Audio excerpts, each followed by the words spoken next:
welcome. Thank you for joining us in our third program in the Regenerations programming series.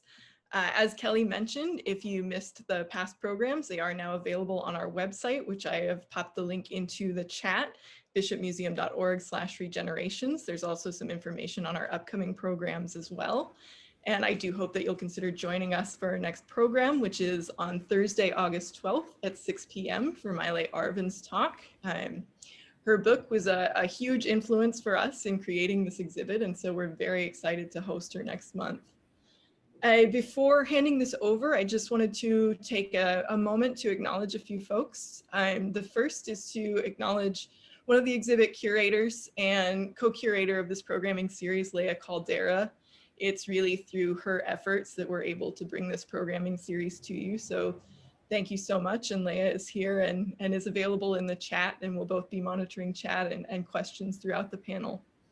I also do want to acknowledge all the people who have been photographed by Sullivan in his research, and their families and their descendants who are now all part of this story. I especially want to acknowledge the Descendant Collaborators that worked with us in bringing this exhibit together. Those are Nalani Balutsky, Dean Kayave, Charnel and Marlea Renti-Cruz, Anne-Marie Paikai, and Noah Dolim. And it's really because of them, because of their generosity and their trust and sharing their stories with us, that we were able to bring this exhibit together. We couldn't have done it without them. It's also because of them and collaborating with them that we've started down this conversation of thinking about how we curate our collections and how we curate our exhibits and how we serve our communities and how we maybe can do better in the future. And I think a huge part of that journey is having the kinds of critical conversations that we're gonna have today, really examining our history and our present and where we should be going. And so because of that, I am also so grateful to our esteemed panelists for taking the time out this evening to share their knowledge and their thoughts and their experience with us, and especially to our moderator, who has been just a tremendous guiding force in bringing this all together today. Thank you so much. And so with that, I will introduce our moderator, Karen Kosasa, who is an associate professor and the director of the Museum Studies Graduate Certificate Program within the Department of American Studies at the University of Hawaii at Mānoa. Besides classes in museum studies, she is also teaching in the areas of material culture, public history and commemoration, and visual culture. And so without further ado, I will hand things over to her to begin our panel. Thank you so much. Well, hello, Jillian. Welcome, everyone. Mahalo for joining our panel event this evening. It promises to be a provocative engagement with the topic of Bishop Museum's institutional history and responsibility. I'm very grateful to the panelists for their willingness to be thoughtful and forthright. We are, in fact, witnessing a moment where many museums and institutions are involved in truth-telling, to use the term put forward by the Indigenous Ho-Chunk scholar, Amy Lonetree.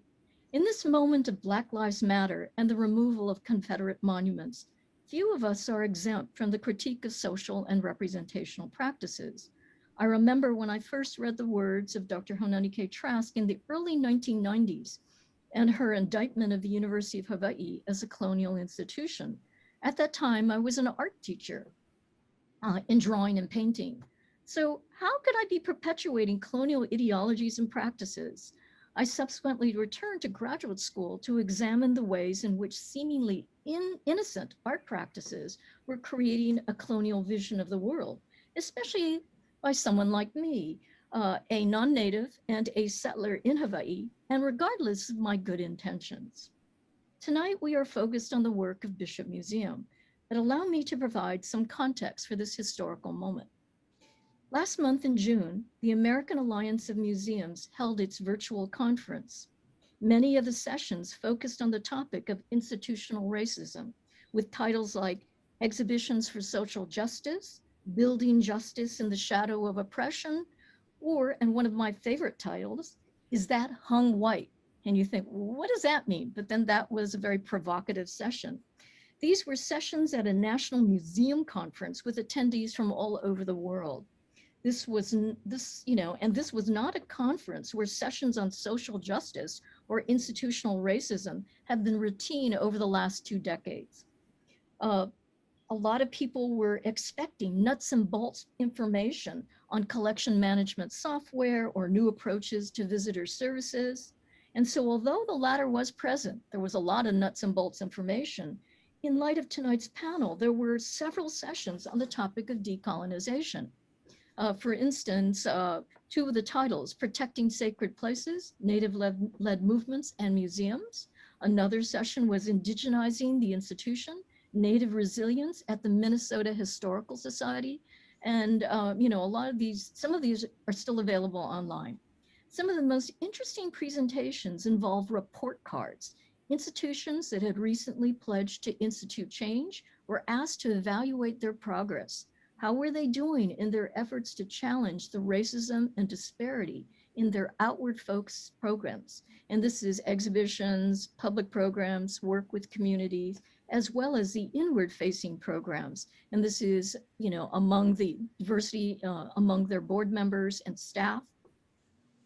Most of the presenters acknowledged that they were only at the beginning of a long and humbling process of transformation and change, and most gave themselves a barely passing grade of C. They also admitted this was tough work, not for sissies, that's my word. The time for talking was over, they said. The time for issuing statements of solidarity with minority, disenfranchised or colonized communities was over. Now it was time to do the hard work of instituting systematic change, at practical levels. It is within this historic moment that I gladly accepted the invitation to moderate this panel inspired by the exhibition, Regenerations, Challenging Scientific Racism in Hawaii. A few comments on the exhibition itself. Firstly, the exhibition is self-reflexive. What does this mean? It means it looks at its past practices and acknowledges how it was part of discriminatory projects and practices, and they're doing it by putting together displays of objects, images, texts, and videotape interviews, which many of you have seen, and if not, many of you will see in the future. Really welcome you to visit the exhibition. This is not easy to do, and I commend the bold vision of the 3 curators, Leia Caldera, Keolu Fox, and Jillian Swift, to reclaim the photographs and collections and therefore challenge the way the museum engaged in and therefore inadvertently sanctioned scientific racism in Hawaii through the work of Louis R. Sullivan. And as Jillian makes clear in the first public program, the question is, how do they humanize? How does a museum humanize the photographs and provide a new way of looking at them? Secondly, the curatorial team underscores important problems. For example, it emphasizes the problem of consent in the exhibition. And it is asking about that, through the exhibition, but is talking about its historic practices and also its contemporary practices. How does co-designing the exhibition with the families in the present then reverse the historical lack of consent? And how then are they repatriating the historic record and moving it forward in inclusive ways? These points that I throw out here will not be directly answered by the panelists. They are only meant to surround our discussion with a few ideas. The panelists have many other important issues to share, many, and we look forward to it. Okay, the format of the panel tonight. We're going to have 3 different sections. Round 1, each panelist will have 7 to 10 minutes to address the topic of the panel on institutional history and responsibility by presenting a series of issues. Some of them will show a few slides. Round 2, each panelist will have 3 minutes to ask a question, offer a comment on what someone said in round 1, or begin a conversation among them. And you can see, like, I'm an accountant. I'm just sort of known for being persnickety about time, but it's because we want to give everyone a chance, right, to, share their manaʻo. Okay, and then we'll have the question and answer period. We will open this event to questions from the audience, beginning with any comments or questions from descendants of the people photographed by Sullivan, and Jillian and Leia will help me with this. We have, for others, Please write your questions or comments in the chat box. Two of the co-curators, Leia and Jillian, will assist me by looking over your questions. We have until 8 p.m. for this event. Of course, we will not be able to cover everything of importance. Let's think of this as the start of a much larger conversation in the future. Okay. So, introductions. I will introduce all the panelists in the order of presentation at this time. The first panelist is Melanie Ide. She is the Bishop Museum President and CEO. She has been President and CEO of Bishop Museum since 2018. Prior to this, she worked as a museum planner and interpretive designer with museums around the world to help re-envision or establish new museums. Some of her clients include the American Museum of Natural History, the Smithsonian's National Museum of African American History and Culture, the Canadian Museum for Human Rights, the Clinton Presidential Center, and the Obama Presidential Center. From 2005 to 2013, she worked with Bishop Museum to restore and reinterpret Hawaiian and Pacific halls and to begin a master plan for the museum. Our second panelist is DeSoto Brown, the Bishop Museum historian and curator of the archives. He has worked at Bishop Museum since 1987. He works in the archives department with various collections, the manuscripts, maps, artwork, audio recordings, and photographs. And in fact, we were just talking about this before we started the discussion at this event. As a Bishop Museum historian and curator of the archives, part of DeSoto's job is to show and present these collections to the rest of the world. So some of you may have met him in the archives. Our third panelist is Dr. Lilikalā Kameʻeleihiwa. She is the Brandt Chair for Comparative Polynesian Studies and Senior Professor at the Kamakakūokalani Center for Hawaiian Studies, University of Hawaii at Mānoa. Since June 2020, Dr. Kameʻeleihiwa has been hosting a weekly Brandt webinar on Wednesdays on Polynesian ancestral knowledge. In 2021, the series focuses on Hawaiian and Polynesian temples. She will briefly mention her work with the scholars of this series in her comments today. Our fourth panelist is Noelle MKY Kahanu, Assistant Specialist of the Public Humanities and Native Hawaiian Programs in the Department of American Studies, University of Hawaii at Mānoa, and my colleague. Noelle is a 15-year veteran of the Bishop Museum in Honolulu, where she developed scores of exhibitions and programs. She worked on the renovation of Hawaiian Hall that opened in 2009, Pacific Hall opening in 2013, and the landmark Eku Ana Kapaya exhibition that opened in 2010 and that some of you attended. Ooh. She has a law degree from the University of Hawaii at Mānoa. Her research and practice explores the liberating and generative opportunities where museums cede authority, spelled S-E-E-D and not C-E-D-E.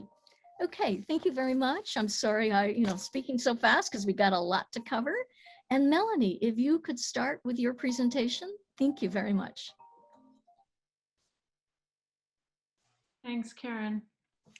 I just wanted to say good evening to everybody who's tuned in. It's wonderful to be here this evening and to congratulate again Leia and Jillian and the team for really making this exhibition happen, and for us to have this program series is just very exciting. I might just say a few words about myself because I know people always wonder, who are you, where are you from, what have you been doing? So just to say a little bit, I'm fourth generation Japanese American whose great grandparents came to Hawaii from Japan in the late 1800s. So, like many others, I'm a product of the plantation economy here in Hawaii. My mother was born at Parker Ranch on the Big Island, and as a young girl, she moved to Oahu, to the North Shore, to Camp Kauailoa, which is part of the Wailoa sugar plantation. And my father was born and raised in Hilo, and they're both UH grads. Became a teacher and a social worker, and I was born in California and raised between the Bay Area, coming back and forth to Hawaii, Bay Area, Hawaii. And I spent 30 years working and living in New York prior to coming back to Hawaii and working at Bishop Museum here. And I think growing up on the mainland, I think I know what race meant as soon as I went to kindergarten, probably before. In any case, let me just see if I can share my screen and get started. I know we're going to try to move swiftly along, and I'll try to make this work. How's that, everyone? Yeah, I mean, I think tonight's program, I do have to say, I find this very exciting time for museums, and what Karen said earlier about, what was on the AAM panels. I think if you do attend like museum conferences these days, you hear a lot about diversity, inclusion, equity, accessibility, decolonization, the work that Amy Lonetree and Ben Garcia have been doing. We were very fortunate to have Noelle, and Karen bring them to talk with us at the museum a couple of years ago. I think for us, it's this question of, what does that really look like in practice? How does a museum that's 132 years old face its history and responsibilities? And one way, I think, is doing exactly what we're doing tonight, which is talking about it, listening to others, sharing our perspectives, kind of making ourselves reflect. So, what I'd like to do in the next few minutes, I know we have 7 to 10 minutes, I wanted to just sketch out kind of the main points of really just actually going back to the very beginning of the museum's history and looking at its, just a quick trajectory, and the responsibilities is what I see happening today. And since I'm not a historian or a scholar, but others here are, I hope that other members can add to this. And,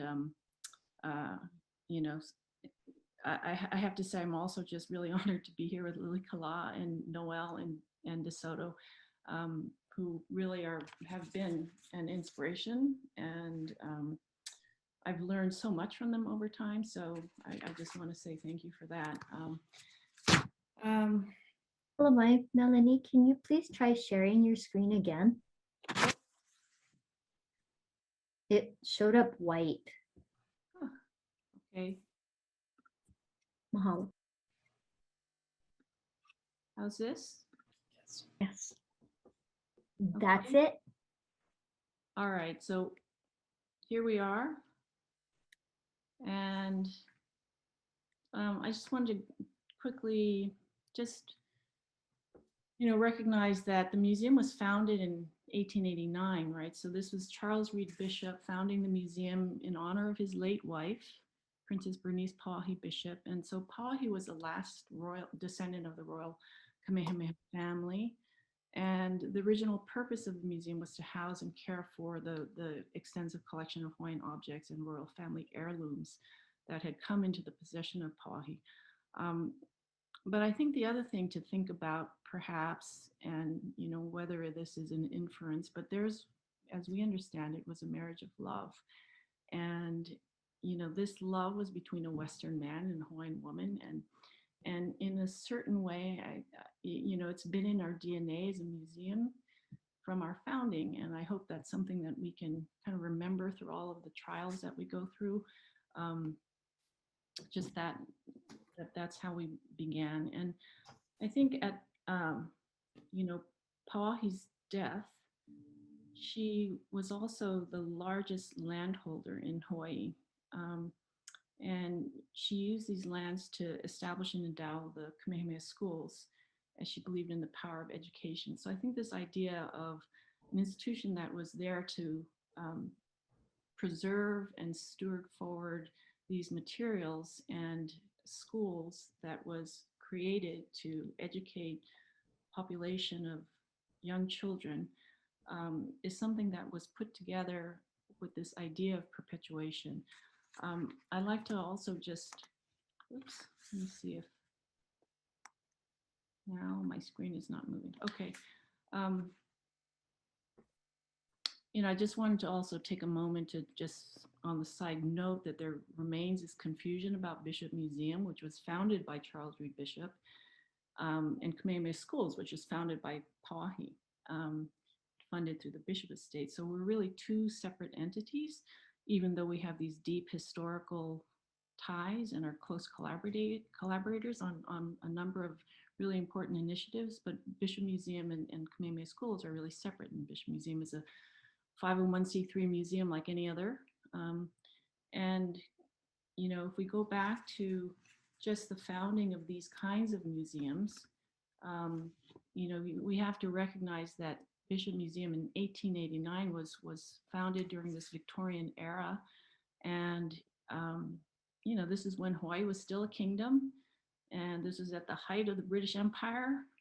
And, you know, maybe 20 years after America had finished, you know, fighting its Civil War. And we in America have to recognize that we, at the time of the Civil War, we were the largest slaveholding nation in the world.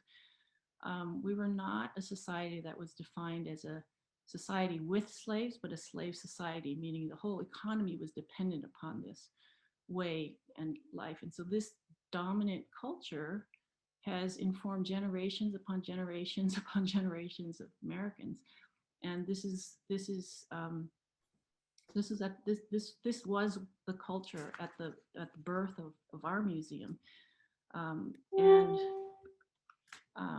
wanted to pause and say that, you know, our first director at Bishop Museum was William Brigham, and he was a friend of Charles Reed Bishop. And, you know, this man was a Harvard educated geologist and botanist and ethnologist and an entrepreneur. I think he, you know, went bankrupt at some point, but he was hired to be Bishop Museum's first curator in 1882. And then he became the museum's director for 20 years, I believe, from about 1898 to 1918. So this is a man who's a fellow of the American Academy of Arts and Sciences, the California Academy of Sciences, the Philadelphia Academy of Natural Sciences. He authored all these articles and monographs, documented Hawaiian botany, geology, you know, material culture, kapa, all of that for a number of decades. At the same time, you know, one might say that this man, looking at the writings that he had put in a letter, and this was not a single occurrence, has made these references to the queen as a squaw or the she-devil, saying that he hoped she would be shot or hanged, and that Hawaiians' attempt to restore the monarchy were so that the nigger might reign supreme. This is painful history, to know that, you know, this kind of language and this kind of perspective existed in institutions across the country and the world. It's to say that, you know, this idea of scientific racism and the work of Sullivan really came on the heels of Brigham's tenure. And it's not surprising, perhaps. You know, it was funded by the American Museum of Natural History, or supported by the American Museum of Natural History in collaboration with Bishop Museum. And the work went on to be presented at the Second International Eugenics Congress in 1921. And I think this just, the ability for us to be able to take this material today and reinterpret it, reappropriate it, really see it and move forward is just really, really important work. I'm just extremely thankful that we're able to do that work. Just to say that, you know, while the museum was founded, with those founding collections from the monarchy, you know, with the research and exploration over the course of time across the Pacific, we you know, we today have these millions of collections, and which spans everything, right? It spans everything, but we have this vast resource of primary source materials. We have, you know, we count more than half of the world's collections that live in institutions are here. How do we make that? How do we make that material accessible? And how do we share that is the question. And this is, I guess, the other thing is, you know, I would say collections are, we have yet to actually fully understand, you know, at what cost we brought them in. And as importantly, maybe more importantly, it's like, how do we really activate and utilize their potential and power, so that the knowledge that is contained in them can be grown, shared, and grown, um, given to the community. We can say more about that, but I think the how is really important. I think today what we're doing is looking back across an institutional history of over 130 years, and you know, what we're calling these genealogies of knowledge, kind of passing the baton and growing it and sharing it. And we've done this over many different fields of knowledge. And you know, when I arrived at Bishop Museum, we looked at our mission statement, and together with our board, we added the word perpetuation. And to me, the most important word in our mission statement is perpetuation. It's the only reason, I think, for our existence. And I don't know what, you know, Charles Reed Bishop had intended for this museum, but I'm pretty sure it's what Pahi intended when she, you know, thought about education and the future of, you know, Hawaiian children and people and the culture and everybody who is here to enjoy that, and be here today. So you know, we are, I just want to make one last point that, you know, our knowledge core as we describe it today, and we're articulating it, is that we're not doing kind of pure, let's say, academic research as one would in a university setting, but in a museum setting where there are collections-based research. That's the traditional model. Bishop Museum is looking at the idea of research collections and living culture as our core, which has always been, that blue dot has always been in the DNA of this museum, but it has not really been fully articulated, integrated. So we're actively looking at how do we advance that, and how do we reflect it in as you see, how we curate our collection, our exhibitions, as with regenerations and upcoming exhibitions that are on the calendar, like how we design our education and public programs. This series is a fantastic public program. We have a Native Hawaiian education program that we're currently have interns and teachers in. You know, how we perform our curatorial collections management duties. What does that look like? And most importantly, how do we engage and really work with our community to do a ton of work, lifetimes of work. And for us, it's not a matter of intention or desire, but of resource. And you know, the last thing I'll say is that this museum has been living on a shoestring for way too long, and we have been operating with, you know, less than a quarter of what most museums of our size operate with. And so a lot of times we hear, why doesn't Bishop Museum do this? Or why doesn't Bishop Museum do that? Well, we want to do those things. And we want to do these things. We need to find the way to do it and do it together, get resourced up. And I don't want to go over my time. So I'm going to stop, because I think that's what we're doing. We're fueling our core so that we can do all these other things, and together with everyone. I'm going to stop sharing. Okay.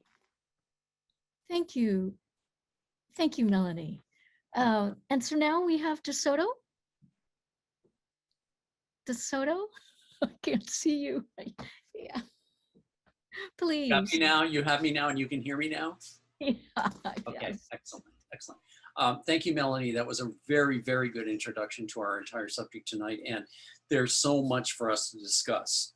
We're focusing on the Sullivan Collection, but there are huge ramifications and questions and concerns that are all brought up by it. So to begin with, let me just by a start, talk about the Sullivan Collection itself, for those of you who are not familiar with it. The Sullivan Collection is a group of photographs of hundreds of people who all had Hawaiian ancestry. These pictures were taken in 1920 and 21 on all the different Hawaiian islands, excluding Niihau. Lewis Sullivan was hired to come from the mainland to do his work here. And while we cannot divorce the entire Sullivan collection and the reasons for its existence from the background that Melanie just described of a racist, eugenics-based or eugenics foundational view of the world by the academic world of that time, in which people were placed in a hierarchy of being either subordinate, either being superior or inferior, subordinate or on top. Even though that is part of that background and it's inescapable, at the same time, there was a scientific goal for the Sullivan Collection. It was seen as part of a larger project in which people throughout the Pacific would be photographed and would be measured physically to try to determine the way people had migrated throughout the Pacific. And it was using the best scientific methods that they had at that time. They did not have DNA, which we have now, which is how we can trace a lot of these things.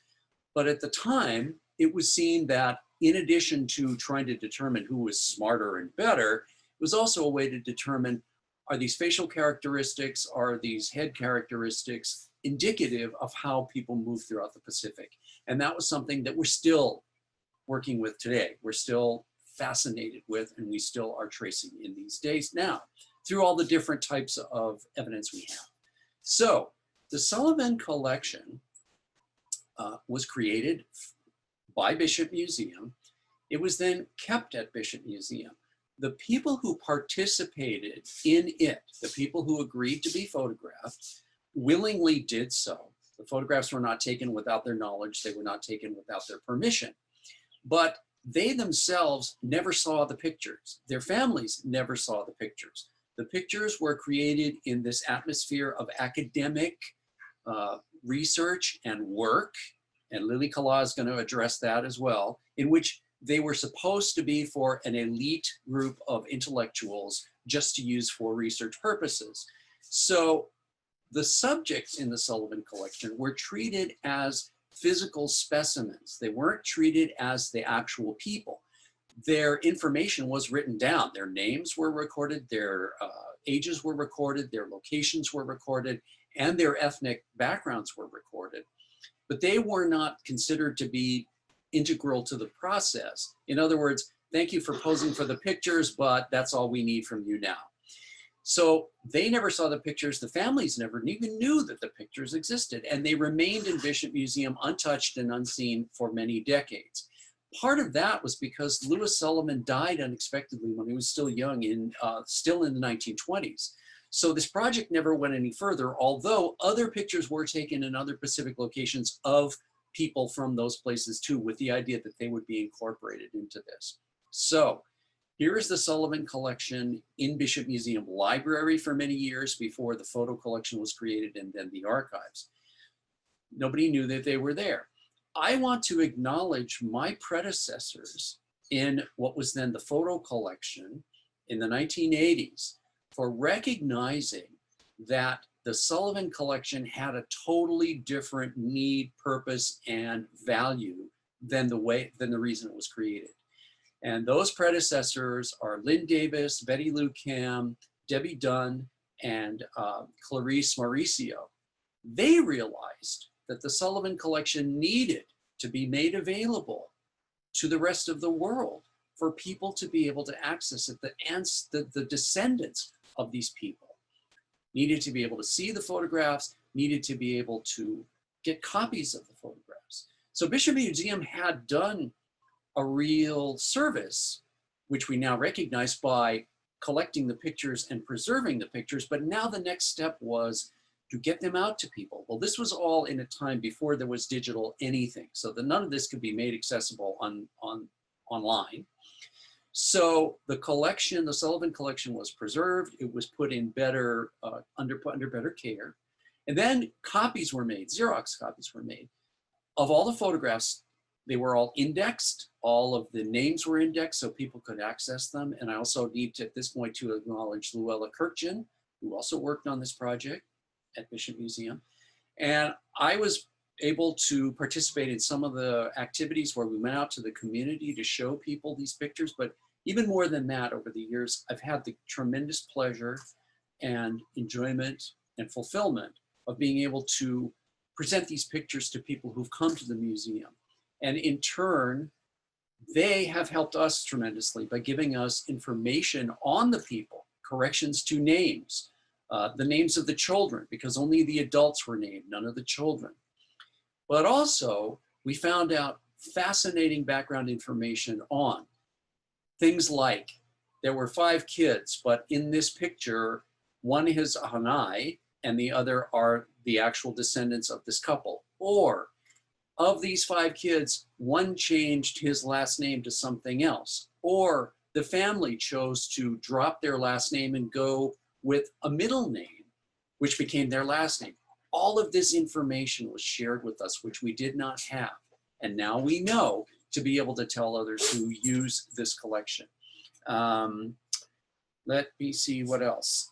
And the other aspect that was quite wonderful, once the collection was made available to the public and to the descendants and the family members, it kind of subverted the original intention that material was created for. In other words, as I said earlier, the people were photographed purely as physical specimens, not as individuals.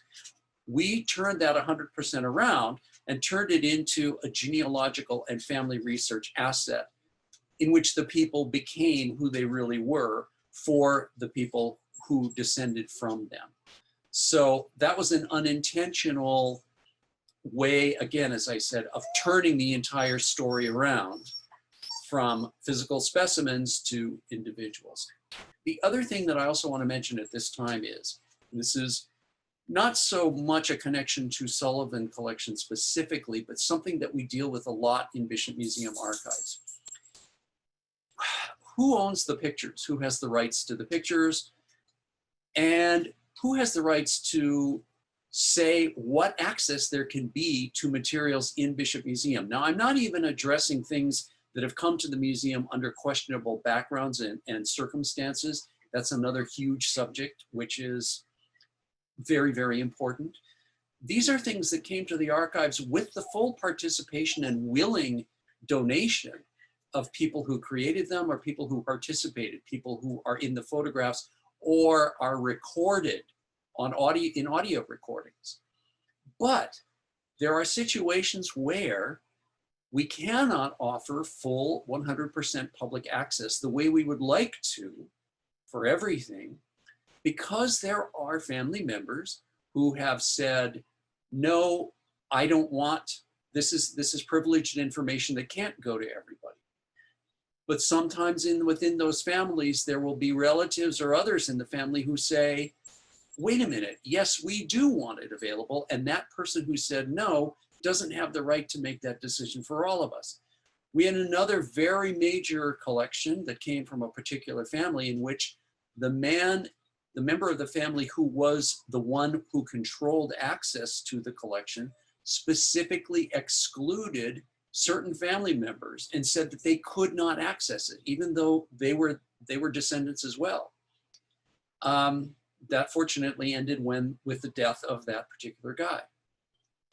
There are numerous recordings of oral histories of Hawaiian people from the 1950s and 60s that were overseen and created by Mary Kavena Pukui. And those oral histories are a wealth of information. They're also absolutely valuable for the Hawaiian language, which is heard being spoken on them. But at the time that those were created, the participants were told that only Bishop Museum staff members would be able to listen to these recordings. And so for that reason, some of the people spoke about things that were personal, that they didn't want other people to hear. Well, at some point back in the 1960s or 70s, one of those recordings was copied and played on a radio program. The family members that were involved became very upset. Mary Kavena Pukui had to go to them and beg for their forgiveness for the publicizing of this information. So when we talk about the access to our collections and we talk about the tremendous opportunities we have now and in the future to digitize these materials and make them as available widely as possible, and that's something that I fervently wish that we will achieve as time goes on, we also have to be aware that these family concerns and the privilege of accessing this information must go back to, in some cases, these family members for their permission. And this is something that is also very much a part of the decolonization process, in which the people are not treated as just peripheral to what information they gave, their likenesses, their voices, etc., but active participants. And we have to acknowledge that it isn't just up to Bishop Museum or other museums, the staff members, the experts, the teachers, the academics. It doesn't lie totally within their hands to make these decisions and to make decisions as to who is privileged or who is not to be able to access this information.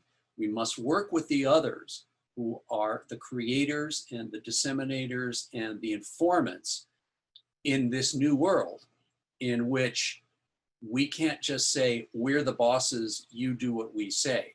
It's not like that anymore. And that's one of the things that comes up from the discussion of the Sullivan Collection. There are many, many more. And I have no idea if I took too much time or not, Karen. I turn it back to you. Thank you very much, DeSoto. You're good. Okay, so our third panelist is Dr. Kameʻeleihiwa. So Lilikalā, would you please? Right, aloha kako. I'm just going to share my screen, and I have a few slides to show you of my family and tell you the story about my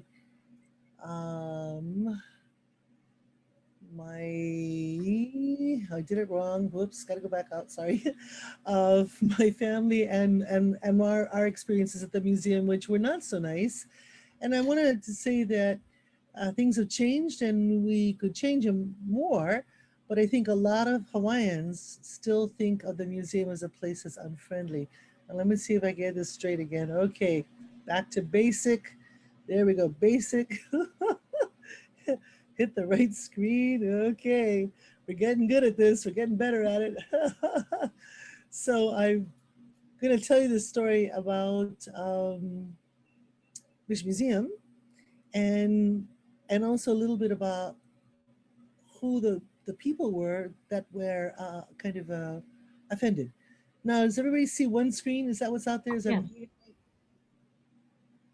is that correct? Yes, Okay, looks great. okay. So here we are. And thank you guys so much for inviting me to this discussion. I was kind of surprised actually, and I'm happy to see everybody that's come in. So aloha to everybody who's in the audience. All right, so what's the story about? What's my story about here? Well, before I can get to my story, I want to tell you that I bring to this conversation my great-grandmother, Nelly Reuter, who's in the picture with the beautiful crescent-shaped pin, and then to her daughter, Nadine Haleakala Mackenzie, my grandmother, from whom I'm named Lilikalā. So she's Haleakala and Lilikalā. Then to my beautiful mother, Catherine Leilani, who is here at age 20 and here at age 80 and here at age about 90. And then here's me, and then my daughter and my granddaughter. So all of us together today come into this room. Of course, I'm alive, my daughter's alive, my granddaughter is alive, my mother has passed for many years. And this is really a story about my mother. So I'm sure she's with us and gonna be enjoying this story. Okay, who are we? Now I wanna tell you that I grew up in a working class family, that my mother only went to the 8th grade, and she worked on plantation. She also worked as a maid, a live-in maid for the military.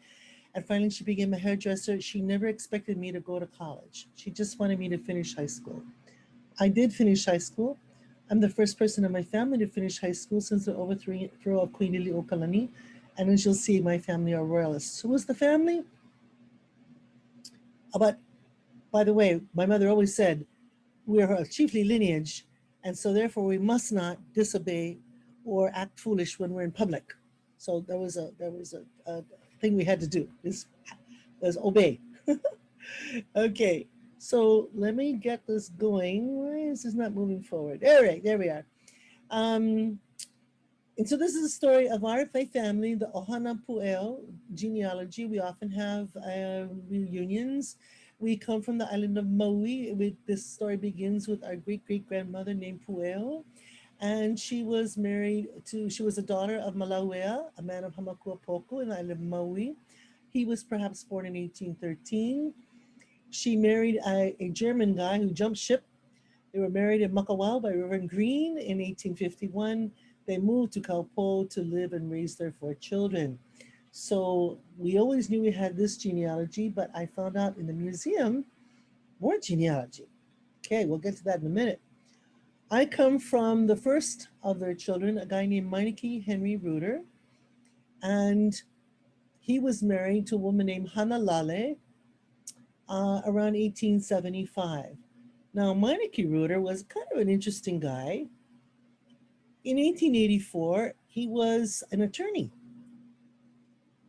So I had an ancestor who was a lawyer. He was an attorney.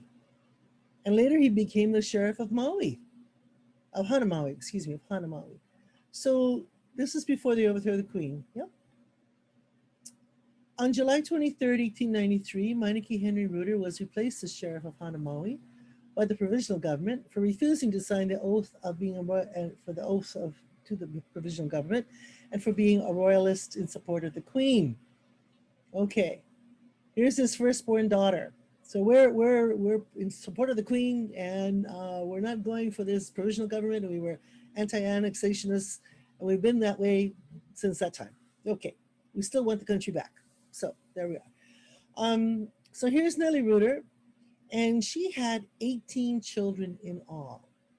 So a big family by 5 different men, by the way. Now, in our story, there's a family, in our family, there's a story rather, that Lale, Grandma Nelly's mother, had a leinihu palawa, whale-tooth necklace, only ever held by a li'inui, and that she cut that whale tooth into 3 crescents to make a pin for each of her 3 daughters, and that they were supposed to pass their pins down to their eldest daughter. So here's a photo of Nelly Reuter a little bit later in life wearing that pin. Yeah, so there she is. She's with her pin. And I heard this story all my time growing up. My mother would always talk about the pin, and she would talk about how we're chiefly lineage. And I'm going, yeah, okay, Mom, where's the chiefly land? And where's the chiefly money? Because we were poor. But I started to learn more and more about Nelly Reuter. And what I learned was that her first child was named James Francis Mackenzie. She had married a fellow from Mackenzie from Canada. And James Francis Mackenzie Jr. married Irene Boyd, and they had 6 children. And the descendants are my cousins here, as you see, Guy Mackenzie, Melody Mackenzie, Irene Mackenzie. Okay, that comes to number 1. Now, number 2 child was Tandy Ka'ohu'okaliponi Mackenzie Jr. And he's very famous for writing the song Kamakaning Ka'ili Aloha for my great-grandmother Nelly Reuter. He went to Kamehameha schools, he graduated from there, and then he went on to become the first opera singer in New York and Europe. So a very famous guy. And all the time I was growing up, my mother talked about him incessantly. Every time she'd hear Uncle Tandy's songs, every time she'd hear the Kamakaning Ka'ili Aloha, she'd tell the stories. Okay. So from that time, when I was a kid growing up and finally graduated from high school, I did go to university. And this is me in 1983 at the East West Center. Just finished my MA. I was now working on a PhD in history department. I had a recommendation from Marshall Solins, who was a visiting professor of anthropology. And Marshall had said to me to go to the museum to look for some stuff in the archives on Melima'i, as a matter of fact. I was writing a paper on that. And I said, gee, I don't know if I should go there because they don't like Hawaiians there. So he said to Mary and Kelly, you take Lilikalā to the museum, introduce her over there so she can be welcomed as a scholar. Okay, because I was doing a PhD. All right, very good. And I didn't go there very often. I felt kind of funny being there. But in 1985, I did go to the museum archives to research my PhD topic, which was the 252 Bukit Mahala chiefs. I was instructed by museum staff, non-Hawaiians, that I must not take verbatim notes on these genealogies. So I began chanting the genealogies I was reading. And the non-Hawaiian staff thought I was a bit crazy, so they left me alone. And I took all the verbatim notes I liked. And this is where I found my family genealogy, going back to Maweke, to Maili Kukahi, to the Pi'ilanis. We happen to come from the Kiha'a Pi'ilani line. And I was thrilled to find out from this genealogy coming down to Kuikuipua and to his wife, Kameʻeleihiwa, down to my tutu Lale. Okay, so this is our genealogy. It was in the museum. Isn't it wonderful? I could find it, but only because I was doing a PhD and I'd been warned not to go, but I did go. Okay, Marshall Solomon said I should go. Okay, so here's my career. I graduated from Kameʻeleihiwa in 1970. I graduated from UH with UH Mānoa with a BA in Hawaiian Studies in 1980. I got my MA in 1982, my PhD in Hawaiian and Pacific History in 1986. I was hired in 1987 as assistant professor, and by 1993, I was tenured as associate professor. So by this time, Mom and I had started living together. This is my mother. Yeah. When she was young, here's with her twin sister, and here she is. Beautiful. She worked till she was 86 as a hairdresser at the Arcadia. And one day she couldn't remember how to drive to work anymore. So she stayed home with us. We took care of her until she passed at the age of 92. But when we were talking story, she was forgetting stories. So I said, she always wanted to go see the collection that Tandy's wife, Auntie Jean, had put in the museum. And I thought, let's go and see it. And let's have her talk story about Uncle Tandy. So we did. The year was about, oops, it's happening here. Go on, move forward. The year was about 1997. We took her, we got permission, I got permission from Dr. Duckworth, who was the president or the director of Bishop Museum at the time, to listen to Uncle Tandy's music. And we'd have Mom there listening to the song and then talking about it. And we had my son, Na'alehu Anthony, of OEE TV, videotaping Mom's reaction to Uncle Tandy's songs. We thought this was great. And she was so happy to hear the various songs that she would talk about when he came and what they did and all kinds of beautiful things. And about half hour, 40 minutes into taping, stopping and taping, Haole Wahine from the Bishop Museum archives came over and said we had to stop. And I said, why? And she said, because you're stealing Tandy McKenzie's music. Now, he's my mother's uncle. Okay. And we were stealing his music. I was very upset, but I didn't say anything because I didn't want to make my mother upset. So we stopped, we went away. The next day I called Dr. Duckworth and I said to him, this has got to be corrected. This is what's happened. This is what's terrible. We were accused, the family accused of stealing this material. And I said, I want you to take care of this problem or I'm going to call a press conference and I'm going to denounce Bishop Museum as a racist place. Because here I am, a Hawaiian, descendant from Ali'i, also a tenured professor at the University of Hawaii, and how dare anyone accuse me of stealing? Okay. So he made some inquiries and he found out that in fact, Tandy's wife, Auntie Jean, had gotten upset with the museum, taken back all of his tapes and his photographs and his costumes and given them to Kamehameha schools. And in fact, the tapes we were listening to at the museum were bootleg tapes that the museum had made before they gave back the originals, which they had no permission to do. So it was the museum who had stolen my Uncle Tammy's music, not us. And when Dr. Duckworth found out, he sent the tapes with Guy Kaulukukui to see me at Hawaiian Studies, and he brought them all back to me.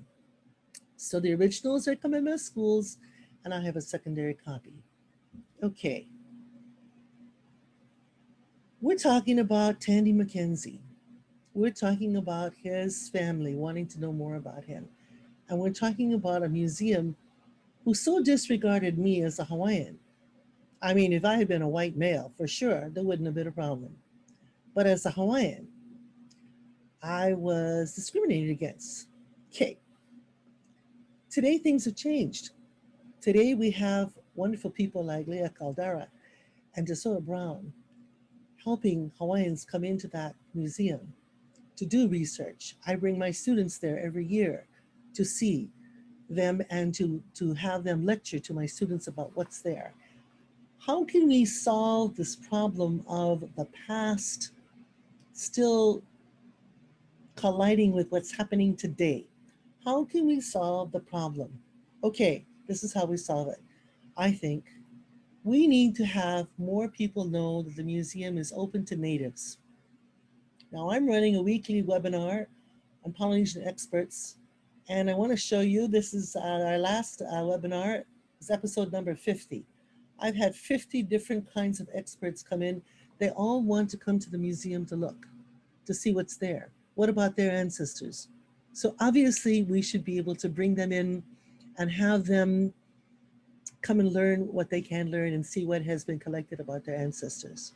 Okay, that's one thing for Polynesians. But what about Hawaiians? Recently, I've had a Hawaiian Studies MA student as an intern at the museum. I hope she's done some good work to help the museum put things, get ready online. And I'd like us to do more of that. I'd like us to do probably go out and get some money to pay for my grad students from Hawaiian Studies to come and intern at Bishop Museum. And of course, for Bishop Museum to keep the doors open as they have been so far and that they're now doing, so that we can go through all kinds of material. I want to tell you, I've got another student at the archives, and we're going through 9,000 pages of genealogical material that has not been seen by the public in a very long time. Prince Kuyo, when he died, had 100 books of genealogy. He gave half to Bishop Museum and half to the archives. The archives has scanned these handwritten things, and I'm getting students to come in and type them up so we can research them online. I'd love to do the same at the museum. If there's 9,000 pages at the archives, isn't there 9,000 at the Bishop? Very likely. So I'd like to have us look at that. I want people to see from wherever they are, all the Hawaiians, how they are related to those ancient lineages and who we are today.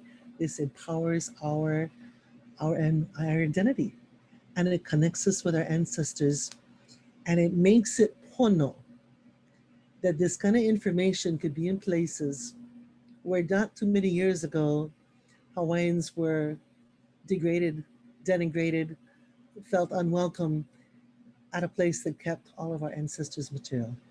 I've gone over, I apologize, and I'll end now and we can ask questions later. Thank you so much. Mahalo, Lilikalā.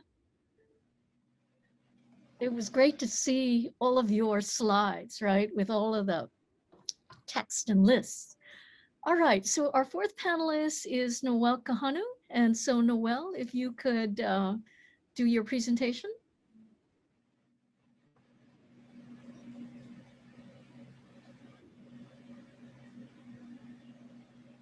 Everybody see this slide? Yes, Okay. yes.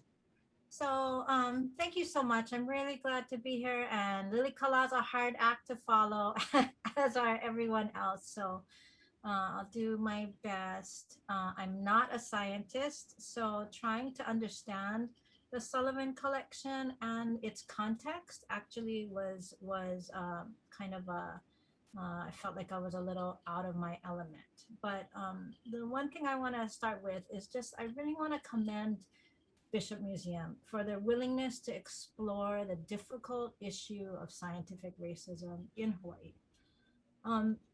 However, if part of the point of the exhibit is to be reflexive and to show that the museums and Bishop Museum in particular can learn from the past, then I think we really have to know what that past is.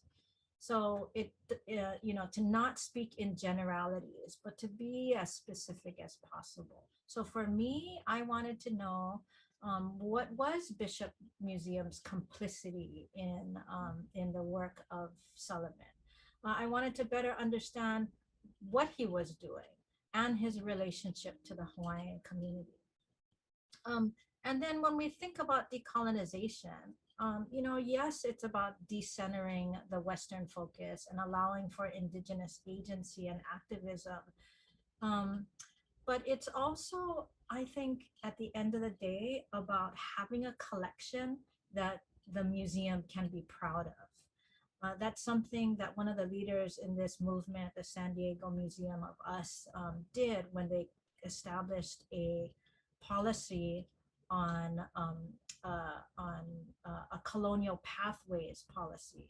So they took it upon themselves to really examine every single item in their ethnographic collection and ask themselves, did it come to us in an ethical way, right? So the end result is not no museum. The end result is actually a sound and solid museum with a collection that everyone can be proud of. And I think that's a shared goal, right? So I think one of the key points, and it's been brought up already, I think by DeSoto, is really understanding that Sullivan's study takes place within the context of a broader Pacific inquiry. And that is this Bayard-Dominick expedition. So it was considered at the time to have been the largest scientific undertaking ever in the Pacific, looking at Polynesian origins and migration. Again, funded with $40,000, which amounts to about $500,000 today. And the point of the research was to look at physical racial characteristics, which have combined to make the different Polynesian types. And then they were interested in the sort, the customs, habits, and beliefs, or the culture.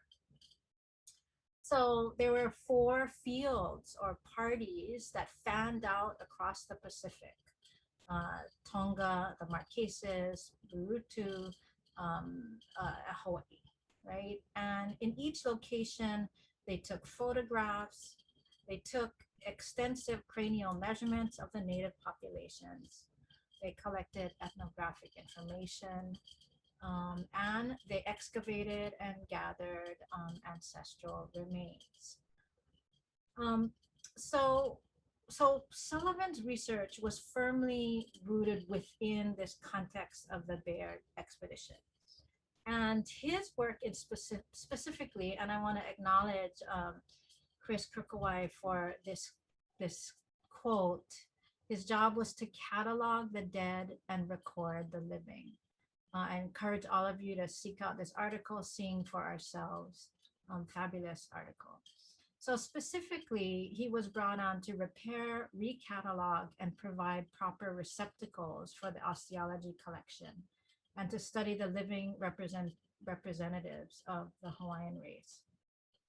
So, but the scientific research, as I mentioned earlier, really was not confined to the living. So what you had is you had them bringing back remains from everywhere that they fanned out to, right? So the museum had assembled really dozens, scores from these expeditions, right? But concurrent to this was the work of Hans Hornbostel, and he actually was affiliated with the military. And so he was granted access, and in Guam, Rota, Saipan, and Tinian, he disinterred in the first wave over 100 complete sets of ancestral remains. And then there was a subsequent accession after this 1922 to 23 accession. In addition, there's numerous burial goods that come through and 3 large hemispherical stone capitals, which once crowned the tops of pillars in the native burial grounds. There was also photography going on of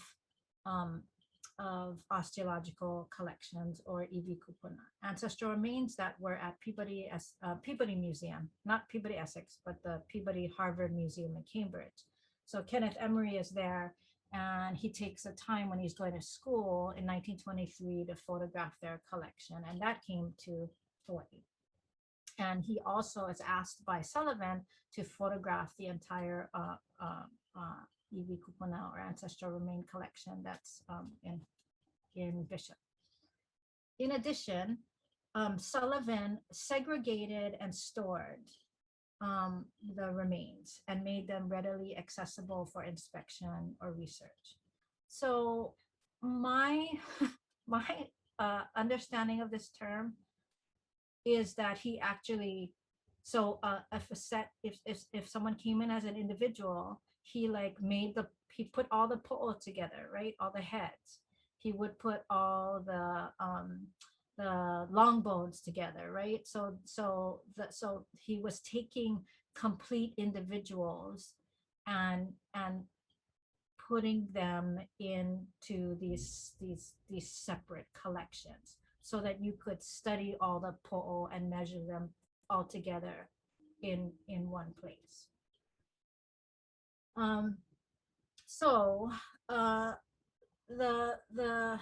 To go back to the actual photographs themselves, because that really did concern the vast majority of Sullivan's time, was doing this photographs, but actually mainly measurements.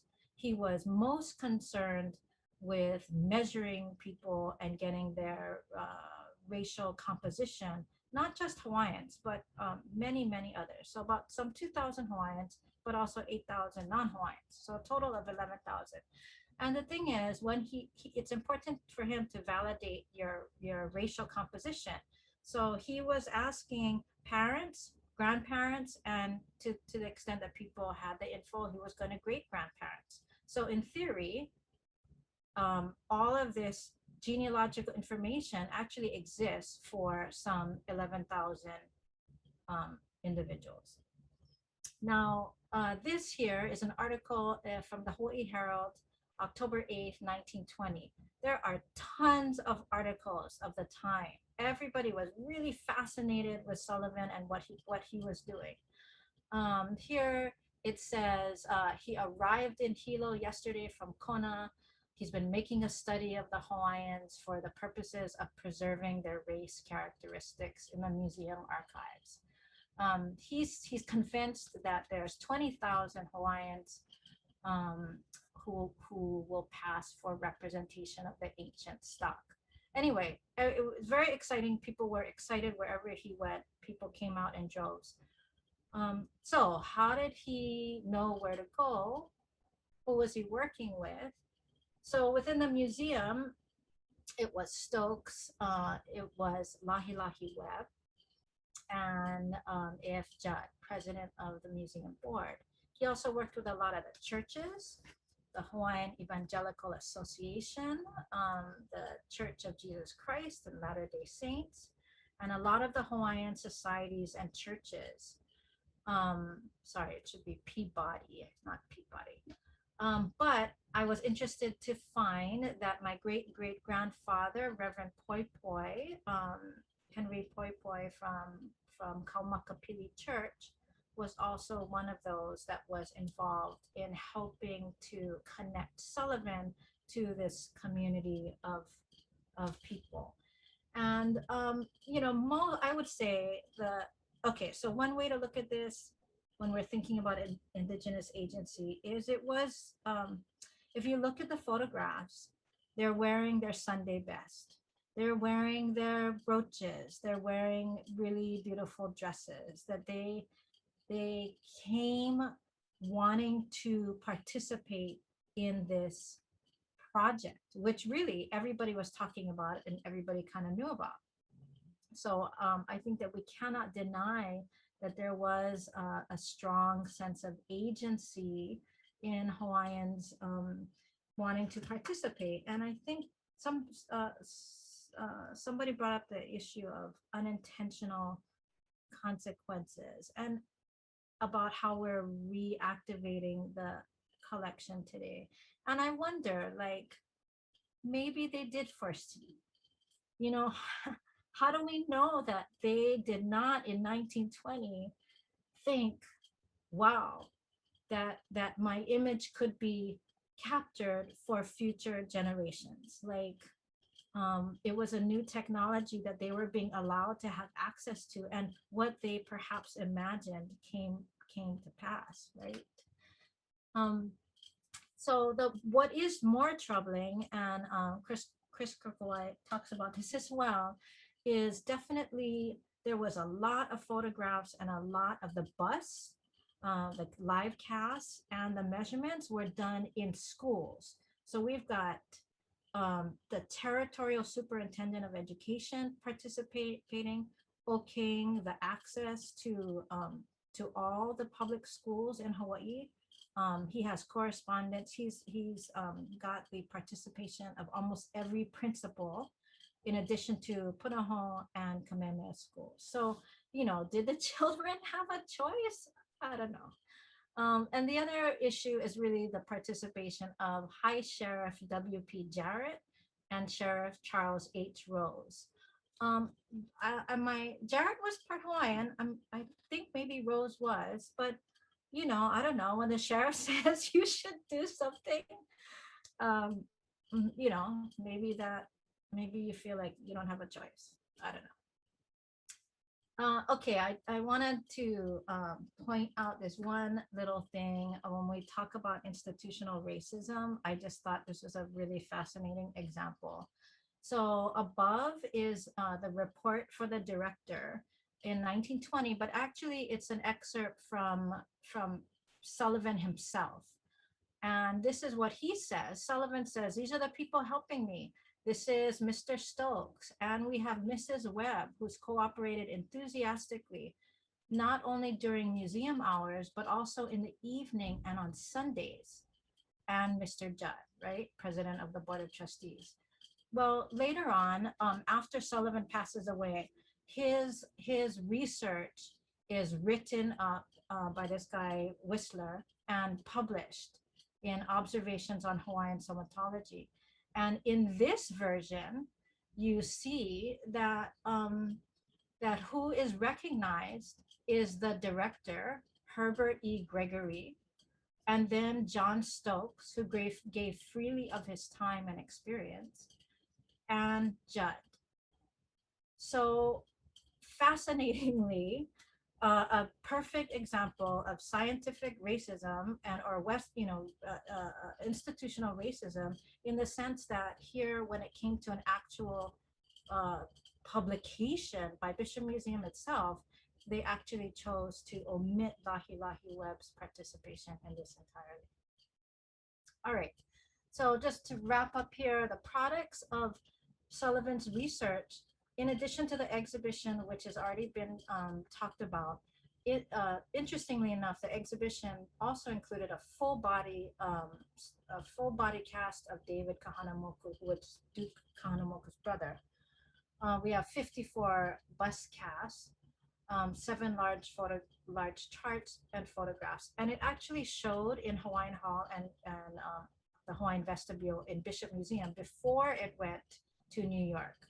So it was displayed in the American Museum of Natural History in the Hall of the Age of Man, but it actually stayed there. So the conference was over and the exhibit stayed up for several months, and then before it ultimately returns to Bishop Museum. And despite Sullivan doing all this research, he himself did not present a paper at the conference, which I thought was interesting. All right, so due to his premature death, he's never able to complete this comparative study, which is why he was looking at the ancestral remains for Hawaiians, as well as doing the living Hawaiian research. That never happens. What does happen is all these publications, right? So again, when we think of Bishop Museum's role, these are actually all Bishop Museum publications. And it's not just Hawaiians, right? He's looking at Samoans, at Tongan, at Marquesan somatology, which is physical anthropology. And then after he passes, the Observations on Hawaiian Somatology is published in 1927, but because this guy Clark Whistler kind of picks up the research. And then even as late as 1930, or I guess it's a couple of years later, Growth of Hawaiian Children, again, based on Sullivan's research. So in addition to the photographs that were in the exhibit, these are plates of photographs that are in the articles that were published. So in the article on Hawaiian somatology are images of 13 Hawaiian women, 15 Hawaiian men, and 1 family group. So it will be offensive to many to note that for purposes of the publication and the research, right, they're numbers. So this is an example how when you look at the way in which the scientific purposes was reduced to numbers, but today we have their names. We have made them come back to life and given them that returned that dignity back. So how might the museum regenerate the remainder of the Sullivan collection? So he recorded information for almost over 1,000 Hawaiians. Not all of them were photographed, right? But the ones that weren't photographed, there's still genealogical information there. What about the 8,000 non-Hawaiians? Some of whom were photographed. And then what about those from other regions throughout Oceania who were photographed and whose information exists? Have they been shared? Can they be shared? And then we all know, NAGPRA doesn't apply to Pacific Islanders, but we can act in the spirit of NAGPRA. So are there any Pacific ancestors that have yet to be returned? What about the Laddie stones from Guam? Are there other burial items? So I would challenge the museum to not just kind of theoretically or analytically look at things, but to really consider what actionable items remain.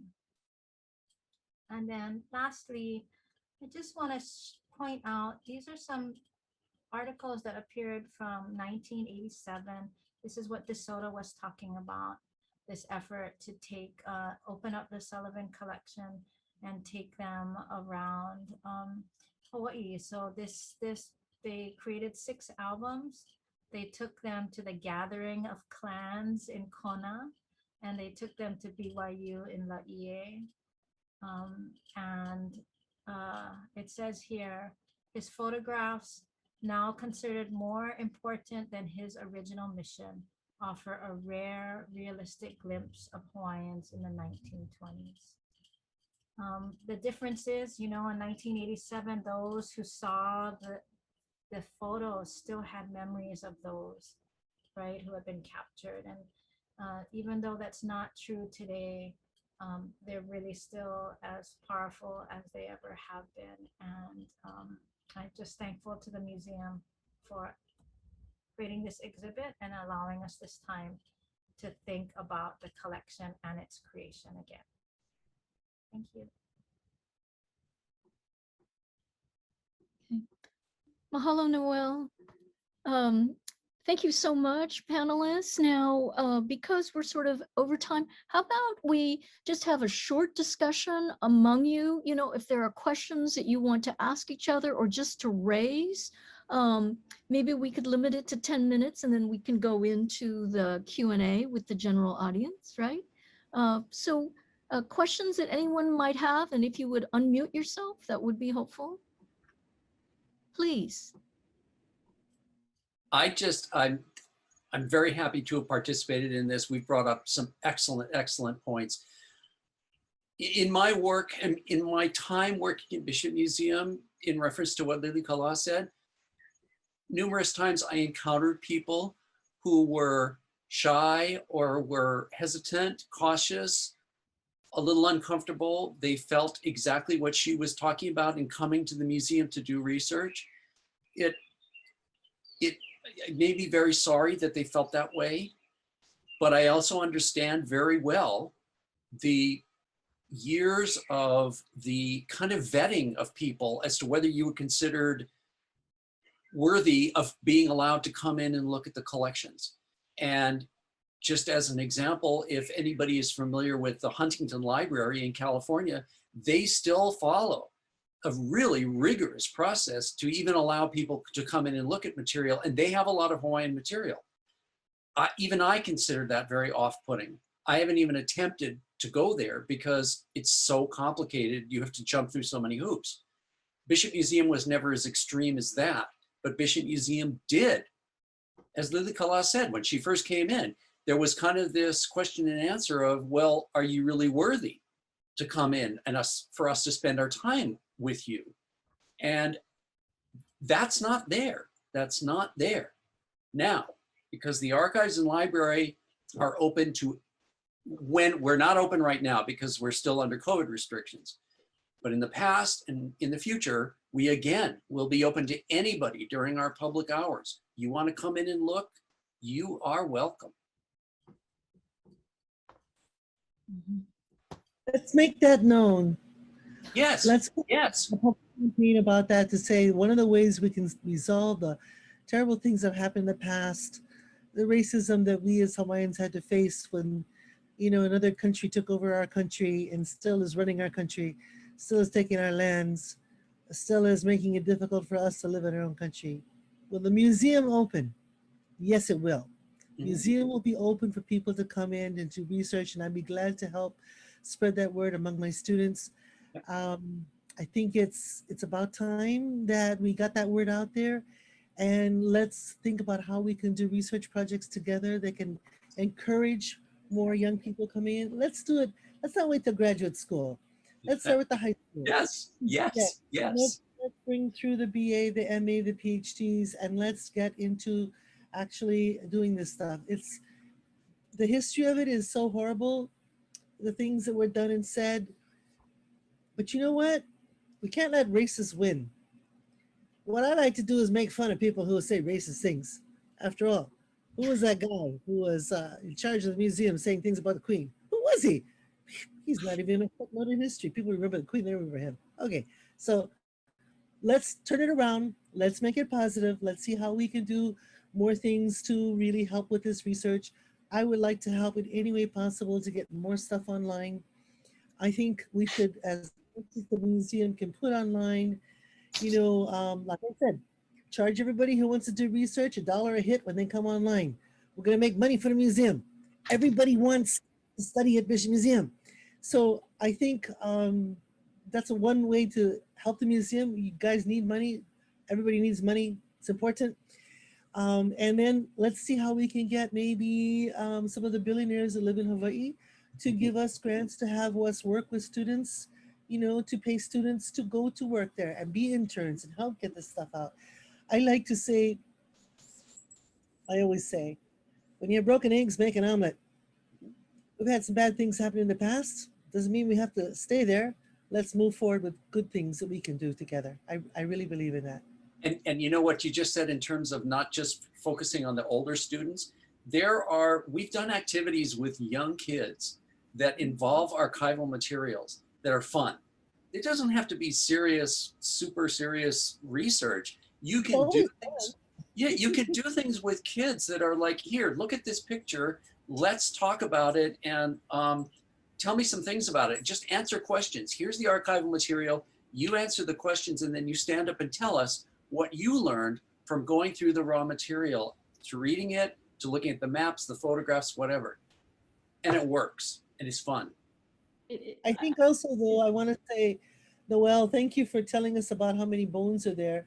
For a while, Punihi did work at the museum. I forget what she was doing, but she said, Mom, I'm working in an office and there's boxes of bones all around me. It's creepy. I said, quit the job.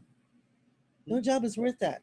The bones need to go back to where they came from and need to go back to the people who are the descendants. It should not be kept at the museum. No museum in the world. Oh, and by the way, when I went to Paris, I went to the National Library, the Bibliothèque Nationale, and you cannot get in without a PhD. Yeah. So I got a PhD and I got to go in and to do some research. But Mission Museum didn't want to recognize my PhD. They accused me of stealing my uncle's music. I mean, you know, I hit the bar. I did what I was supposed to do, got the PhD. I am a researcher, right? Published books. And still. So, okay, we're going to say now and forevermore, this will not happen any longer at the museum. And we're going to pledge, all of us, as scholars, as people who love all this material, that we're going to make a change for the better. And I think we can.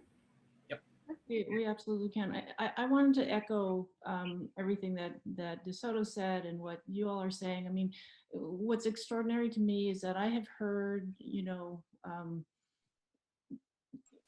I should say that I understood that there was this barrier, this wall, and this perception, but the reality of hearing the specifics of it and how it was done is, I mean, it's really difficult to hear. And I think that the part about getting the word out, you know, the idea that we're here in 2021 and we're working as hard as we are to make the material accessible, but the perception is different. It's a communications problem, so anything that we can do, we will do. And we do need the right partners and collaborators and, you know, engagement methods, and just to make sure that people do know that we're open to, that's why we're here. It's the only reason we're here. And I also want to say, I you know, Noelle, your material is always like so rich and meaty and wonderfully put together. We learn so much, and yeah, I miss seeing that kind of good meat. And I think a lot of those questions we are asking ourselves, you know, what do we have? How can we methodically go through and do the work? Because it is work to go through and inventory, understand, you know, and we need those bodies and those brains, the young ones, to be working with us. So I do think it's about programs. I'm not one for charging for the knowledge. So even though the idea of it, you know, I think we find the funding to support the knowledge generation and the knowledge sharing. And I really don't want to have to charge for that. We need to find the funds. I think if we design the programs together and we're collaborating on those things, we will get the funds. No choice. Yeah, and I think even though FestPAC, Festival for Pacific Arts, was postponed, you know, it would be great to think about as these groups come to Hawaii, how we might be able to make these collections accessible to them. And I didn't mean to imply that all of the material is still here, because I actually do think that a number of the ancestors have gone home, but I don't know what the status of that is. So, you know, it might be a good time to take a look at that. Yeah. Okay.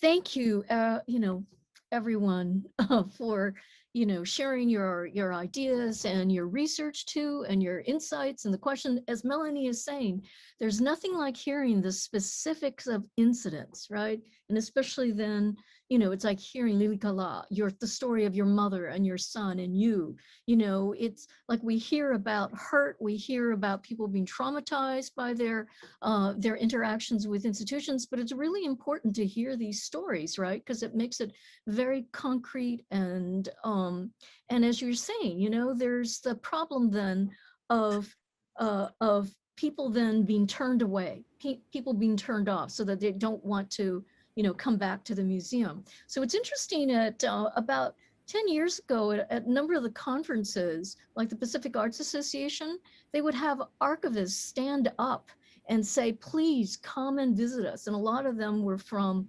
European archives. And they were saying, we know in the past that we have alienated people, but we are turning, the corner, we are changing our practices. So they're saying, so DeSoto, it could be, through your partners too. It's about then letting people know we are open. So even though we might be hard sometimes, you are open, that definitely you want to work with people. Okay, I want to turn now to Jillian and Leia. Jillian, if you could then carry on in terms of any of the descendants wanting to, add comments or word, Jillian? Yeah, so I'd like to just open things up to Q&A by encouraging everyone in the audience to go ahead if they have questions to start typing them in the chat and we can start filtering those through. But to lead off, I do want to just create some space for any of our descendants who are here to be able to voice any thoughts that they have. I know that I saw at least one present here and maybe would be willing to share with us. I won't put you on the spot, but there we go. It's okay, you can put me on the spot, Jillian. Aloha kako. I'm just so floored and honored to been able to hear your folks' conversation this evening. I cannot express enough how much I've learned and been I just had changed by this experience going through this. I remember when I first found the photos of my kupuna in the archives, DeSoto was there, and I was able to have a nice little conversation with him about the photos, and it was just, yeah, it was just a really, really powerful experience, and being asked 2 years later to be a part of this has been a whirlwind and very emotional and very powerful.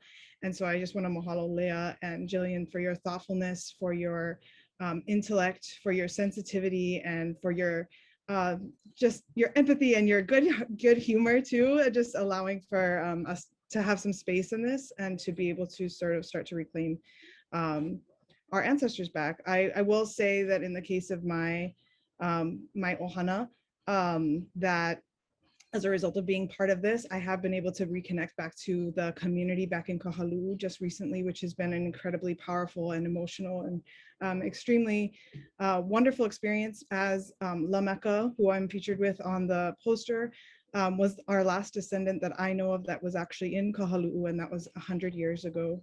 And this summer I was able to reconnect to that community. And so I just wanted to express my deep, deep gratitude to Leia and Jillian for including me in this, because had I not been a part of this experience, I don't think that that would have happened as swiftly, if you will, or as in just being able to reconnect in this way. So mahalo to you both. And I took a little bit of notes because I heard that maybe you were going to ask me to talk, but I wanted to specifically point out a couple of things that were just so interesting to me about this conversation. Noelle, you specifically saying,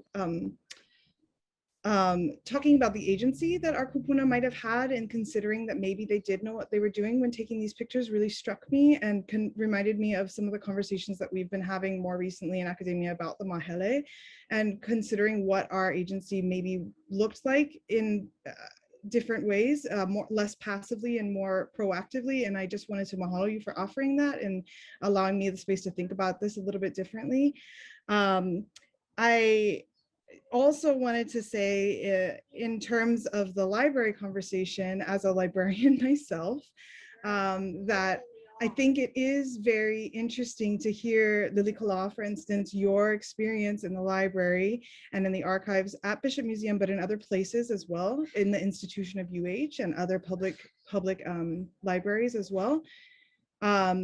It's not an uncommon thread to have heard this, and working towards reversing this is a large and overwhelming project to think about, specifically in my context in UH. And I did also want to acknowledge that the descendants that are featured in this exhibit, I don't think it's an accident that those of us that were able to reconnect to our kupuna are largely academics or in some way associated with academia, and there's two groups of us that are librarians specifically. And so our ability to navigate that process, I don't think is an accident. And I just wanted to acknowledge that. I don't want to place blame anywhere, but I do want to just acknowledge that I think that that's not, not by chance that we were able to reconnect to our kupuna because we were able to be informed by and know about these systems. So all that to say, I think that's pretty much what I want to say. Mostly just a mahalo to all of you. I feel really, really honored to even be able to engage with you folks that are on the panel. Kalamai ohana's here. But just really honored. And so many of you, I've just admired your work from afar from so long. And so mahalo for allowing me this space to just chat with you a little bit. And mahalo to Leia and Jillian. Love, love, love. Jillian and Leia, anyone else? Oh, we've got, we do have a question. Do you have anybody else though that, and I know Noelle, you wanted to ask something of one of the writers, right? No? Okay. We have a question from Helena, right?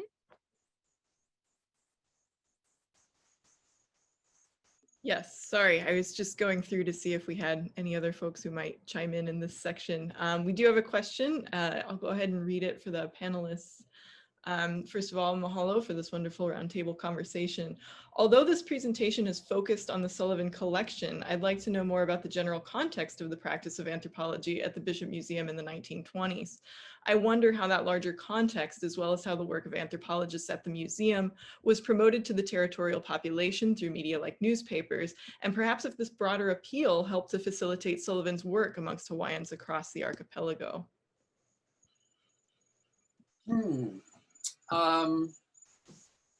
That is a really good question. A lot of what we were just talking about, a lot of what we've been talking about, is that a lot of this took place in a very specialized, focused group of scholars. And the idea that, pardon me, you had to be part of the gang in order to participate.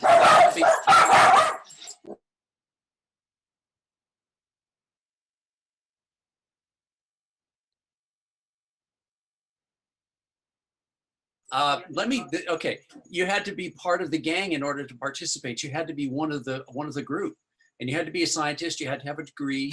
You had to have certain credentials in order to be considered.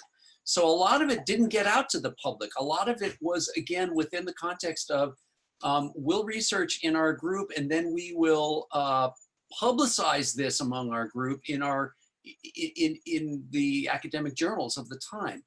There were popular, there were, you know, Noelle mentioned, there were newspapers that discussed these types of things, but they tended to be not too frequent. And so a lot of people really didn't know about it. And it was kind of, that's what they do at the museum, that's what they do at university, but we really don't know very much about it. Well, I can say, and I don't know what it is about Hawaii Island, but there were like 6 articles that appeared just in the span of a month or so. And there were 3 newspapers that were running at the same time, English-speaking newspapers in the 20s, all covering Sullivan.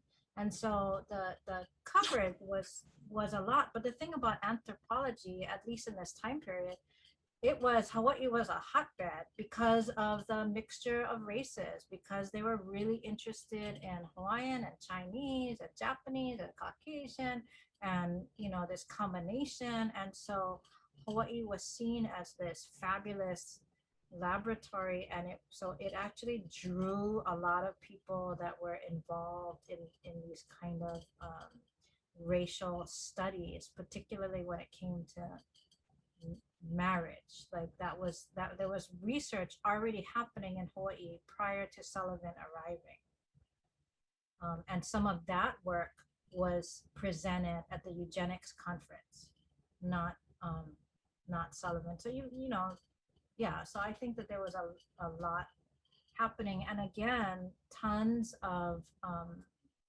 excavations, lots of ethnographic and human remains collections that were coming through a lot in the 20s. Well, it wasn't just in the 20s. Let's not forget that Halealoha Hayao went to jail for wanting to put back the bones from Bishop Museum, right? So, Yeah, no, yeah, I got it. He was just, Helena's question was about the 20s, but yeah, clearly the practice in Mokapu, I mean, the largest excavation, over 1,000 people evicted. So yeah. right. So we've got a lot of, I mean, actually we should have a few PhDs come through and study all this stuff and publish it, because, you know, it needs to be, there's nothing like the light of day that can clean up racism quicker. And then we need to go on and do some really good research, I think, which can be done at the museum. So there's a treasure there that can excite young minds. Oh, yes. Let's look at all that treasure. I look forward to the day when all the genealogy work we're finding at the archives will be online, and everybody can go back. All Hawaiians can go back 100 generations. Why? I've been teaching genealogy for 35 years. I haven't met a maka'inana yet. All Hawaiians are related to chiefs. There's no maka'inana, I'm telling you. So everybody should be able to do that connection and reconnect, and I'm excited about that idea. And if there's any rich people out there watching this who want to donate money, I won't take a penny for myself, but I will hire students. So give me some money right now. UH Foundation, okay? Thanks.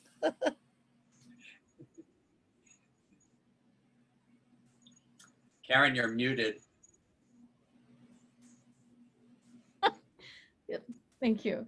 I have a question for Jillian and Leia, and also DeSoto and Melanie, in terms of this exhibition and its effect on your museum staff, right? So we know that there are the educators and there are, you know, the curatorial, the exhibition team, but I'm just wondering about, do you feel that your staff, you know, in different ways are understanding the implications of this exhibition for the museum moving forward? As I said, you know, the whole thing of being reflexive, of being self-critical. What do you think? And then how can you facilitate that kind of conversation, right? So it's everywhere, you know what I mean? So it's very meaningful throughout the museum. I would say I mean, at the time that I've been at the museum, the amount of understanding in this realm has increased tremendously.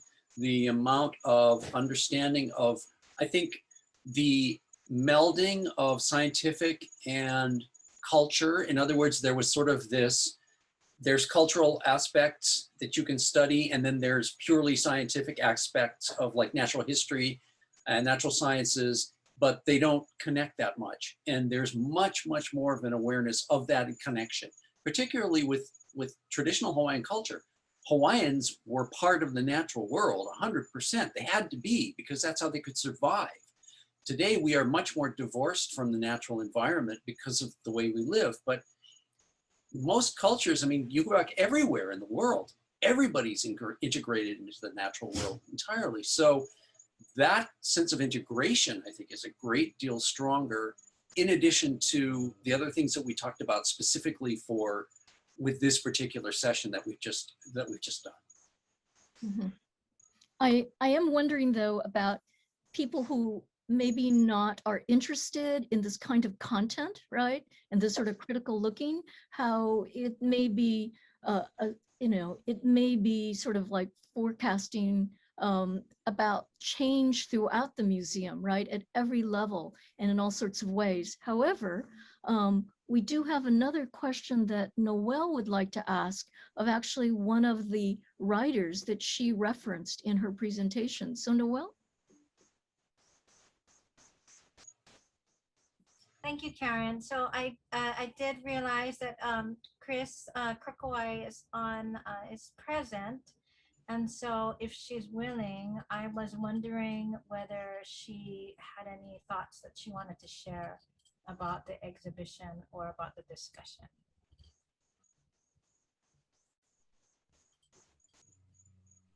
Chris, are you there? I'm here. Yeah. Hi, I'm here. Aloha. Hi, folks.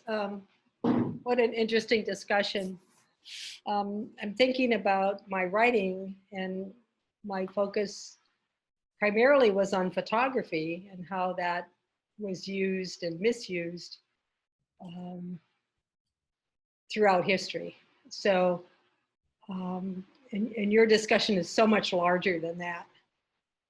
But what I took away from the exhibit, which I saw at Bishop, was how wonderful it was that it ended up being so personal and so valuable to families. When it started out, it's such kind of a negative endeavor. But this is always so interesting to me, how something terrible can turn out well and how something wonderful can turn out to be shit, actually. So I don't know if that answers any of your questions, but thanks for your discussion. It was really great to hear this. I'm so happy that this work is alive and out there, and we'll keep going. Thank you. Thank you. Anyone else, please? Any kind of comment?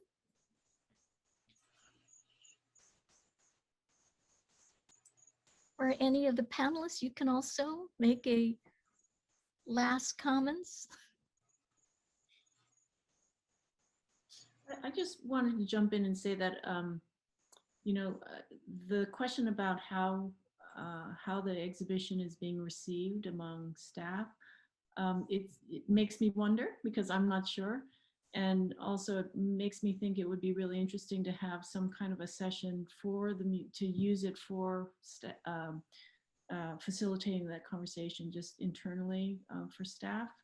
And that this, you know, I want to also congratulate again Jillian and Leia and Keolu for, you know, we also, I think, recently received the IMLS grant to put this online and to be able to continue this dialogue, which I think is really going to be healthy and useful, so that it will live on. And I hope this is the beginning there. And I love also the idea of getting some students and PhDs to dig in on some of these areas. You know, there's just so much possibility. So that would be terrific. I do really like your idea, though, about facilitating a conversation among your staff for people who might be interested, right? And for Jillian and Leia, that you could help lead it, right? And with DeSoto too. Just because sometimes I think that the staff gets divided up into content people or exhibits who don't really have to reflect on, you know, the implications of, you know, what the exhibition is doing. And I think that this exhibition is such a bold move, right? In terms of critically looking at your past, and you know, you're doing it in different ways. And I think it would be really helpful to have this conversation. But what do I know? I just think that as a staff member, you know, when Noelle and I have had another thing we had on race and the museum, we had people come up to us from other museums and say, you know, I've wanted to talk about these issues, but no one in my museum is interested, or they don't know of anyone who's interested. But so then you've got to start the conversation so that people don't think that they are alone, right? Or just to talk story. Jillian? So I do want to actually say something. You know, Jen and I approached this exhibit really focusing on process. We wanted to try to be truthful. We wanted to really think about the way that the museum has done things, the way the museum continues to do things, the way that we want to do things in the future. So in collaborating, in having these conversations, in moving this project forward, we did it with the understanding that we were not going to get it perfect. And Jenny and I know that we made many mistakes in this exhibit, things we would change in terms of what is there and the process itself. And we know that we still have so much to learn We know that we have to do better. And so programs like this where we can start talking about all sorts of issues, I think it's really important, but just as starter points. And I thank everyone for the congratulations, that they've expressed to Jane and I this evening. It really, it does mean a lot, but with that, I want to say that I think that she and I recognize that there's so much more work to do. There's so much more that we have to do and that we have to do together. And we are not able to do it by ourselves. So Lilikalā, you jumping in and saying, yes, students, let's do it. Absolutely. Like, these are the things that are going to help us. These are the things that are going to actually make change. Because right now we're just scratching at the surface, and this scratching at the surface is not okay. And it is not good enough. And so I just wanted to share that we are open to conversation. We want to have these conversations. We want to collaborate. And if people are interested, please send us an email, give us a call, swing by, whatever it is, and let's talk. Because there is more work to do than we can do in a lifetime. And so we need to do it together. I'd like to suggest that we look towards Maori Museum, the partnership at Te Papa between the settlers and the Maori people to put forward Maori, the Maori communities from which all these things came from, come and work in conjunction with Te Papa. I think that would be a good thing for Hawaiians to also have that kind of right. And also because the bishop has so many collections around the Pacific, that we start to develop those kinds of conversations about that. And maybe the first step is just coming to walk through the door. But as we see that many people could have love for the good things, the preserving of ancestral knowledge in the museum. There are some good things that happen despite the nasty racism that we've seen. So how can we make that happen, and how can we be better than Te Papa after all? It's for Kauai. Maybe we change the name to the Kauai Museum. There you go. And that's all. Yeah, I'd like to, thank everyone for their participation. And I want to turn it over to Jillian, right? Thank you. I think that that's a wonderful place to end on. And I want to say thank you so much to everyone who attended. Thank you to Anne-Marie for sharing your thoughts. It's always a pleasure to have you and to hear you and your thoughts on these presentations. So thank you for being here. Thanks to Leia for expressing what you did. I agree. I 100% couldn't say it better. So thank you so much for articulating all of that, I think, on behalf of both of us. And huge, tremendous thank you to all of our panelists. This was incredible. Thank you for adding so much more and saying so much more that adds dimensions to the exhibit, to this story, to this content, to going forward that hasn't been there yet. And I've learned a lot. I have a lot to think about, and I hope that we can use this to continue forward. Okay, I'll stop yammering, but thank you very much, everyone, and have a wonderful night. Okay. Yeah. Aloha. Mahalo. Aloha kako.